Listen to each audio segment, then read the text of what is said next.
Yes, it's hello after all these years. I bet you'd never expected to hear from the likes of me.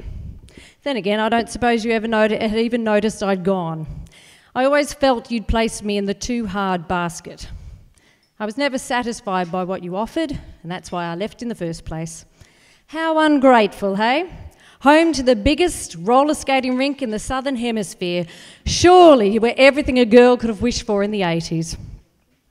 The source of ridicule and even contempt, your name easily converts into the acrostic, moccasins on everyone.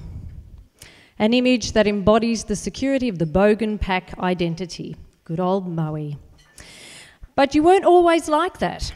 Once a proud and thriving country town, your well-dressed citizens walked clean streets with manicured public gardens and frequented such stores such as the Great Purvis Emporium, whose proprietors had contorted the English language to accommodate its catchphrase, Purvis, P-U-R-V-I-S, for service, S-U-R-V-I-S. You presented yourself as the perfect location for the Hallinan family to set roots, having newly arrived from Ireland. The 1950s were an optimistic time of growth and opportunity in the Latrobe Valley. And just in case anyone doesn't have the geography in place, it's about 2 hours east of Melbourne. We're talking Gippsland in Victoria. Mr. and Mrs. Hallinan, with their 9 offspring, expanded, and I was soon one of 36 grandchildren. With a Catholic upbringing, there was an abundance of family gatherings to celebrate, from baptism to First Holy Communion and confirmation. At such events, Auntie's culinary reputations were built upon their sponges, pavs, trifles and cheesecakes, while the allegiances and hierarchy of cousins were established during games of chasey, hidey and backyard cricket. And birthdays were always a loud combination of family and friends. Being part of a greater whole was amplified by the fact that we belonged to the extended Catholic community and attended Catholic schools. When our little troop of athletes attended the inter-school competitions in Melbourne, we yelled our little hearts out in competing against the great giants, Avila and Star of the Sea. We were just the little Moe presentation girls. It was a David and Goliath experience, a lesson in having a go against all odds. Because Moe and its suburb Newborough, where we actually lived, were towns within the Latrobe Valley providing homes for the migrant workers of the SEC, which was the Victorian State Electricity Commission, we were surrounded by a wealth of Shembrys, Frendos, Ferruges, Holleys, Yablonskis, Verhagens, Bruins, McQuades, McAllisters and O'Dowds, a whole host of migrant families. I grew up in a school packed full of migrant kids. Okay, it was only European culture, and it was really only celebrated on International Night, a great food fest, but it gave me a taste of diversity and the joy and excitement of foreign food, and I knew I wanted more of that, and I'd go and seek it out when I was old enough.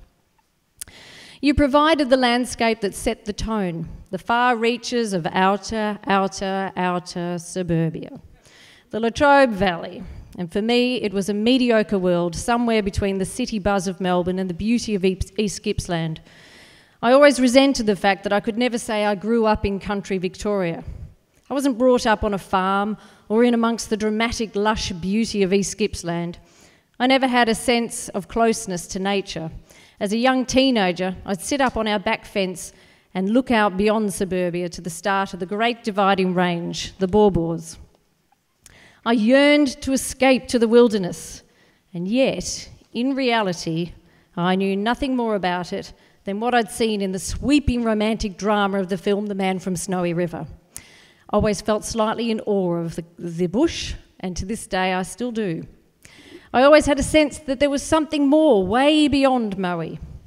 So I write all this, but how did you shape me? In writing this letter, I thought it'd be pretty straightforward. I'd write about community and values and all the foundations that I had built growing up in Newborough and Moe, and I'm so grateful for all of that. But could that be said of any town? Place the Hallinan clan anywhere else in Australia, and I may have still had that. There was nothing showy about Moe, the same for its people. I learnt to keep it real. embrace the inner dag. But is that the same for most Australians? The biggest way in which you shaped me was your failings. You were a cultural void. Sad but true. There was no theatre, there were no drama classes, and I clung on to whatever meagre offerings were available. Church choir, so I could sing and play guitar, jazz dance lessons at the local gym, French and art classes at school, Eisteddfods and public speaking.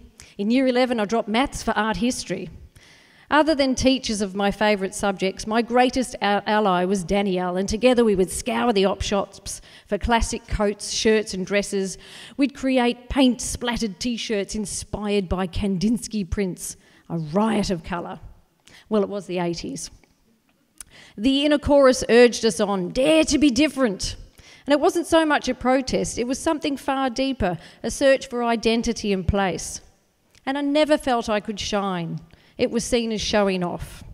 You wanted me to meld into the general populace. And all of that left me with a compassion and understanding for those on the fringe and a belief that it's healthy to have creative expression. So for this, I thank you. It was a hunger caused by cultural deprivation that catapulted me onwards. There was no question about it. I was going to uni in Melbourne.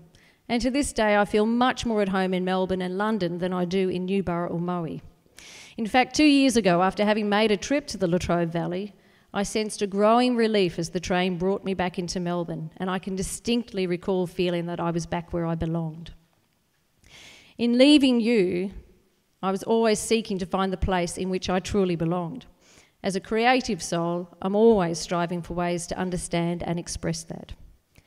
I analyse my thoughts and feelings, weighing up my love-hate relationship with you and looking for meaning. But it's always been me. I've been the one to attempt reconciliation.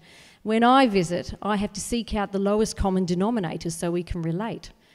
It'll be work and the kids and news about other people. How's the budding tourism industry? Which shops have closed down? How many shops have you got now? Op shops in Rutherglen Road. You and your people don't want to make the effort to know about me, my life, travel, theatre, writing festivals, building relationships with people. It's so one-sided. My efforts to connect leave me feeling as though I've betrayed myself. I come away feeling dissatisfied, empty, while you just close the door, turn on the TV and check the footy results. The struggle was always in me, not you. I wrestle with where I've come from, but you're the constant. I extend myself to be generous-spirited and acknowledge what I've learnt from you, but there's an unspoken agreement that you'll never change.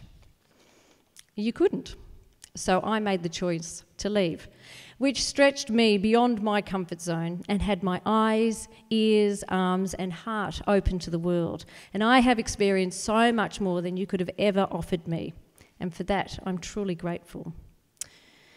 Maybe, Moe, I secretly admire your self-contentment. You'll always proudly sport the mullet, wear skinny jeans and flannelette shirt, ciggies tucked under the rolled-up sleeve. And I guess you've probably got a tattoo by now. No doubt blazing that acrostic, moccasins on everyone. Good luck to you. Karen.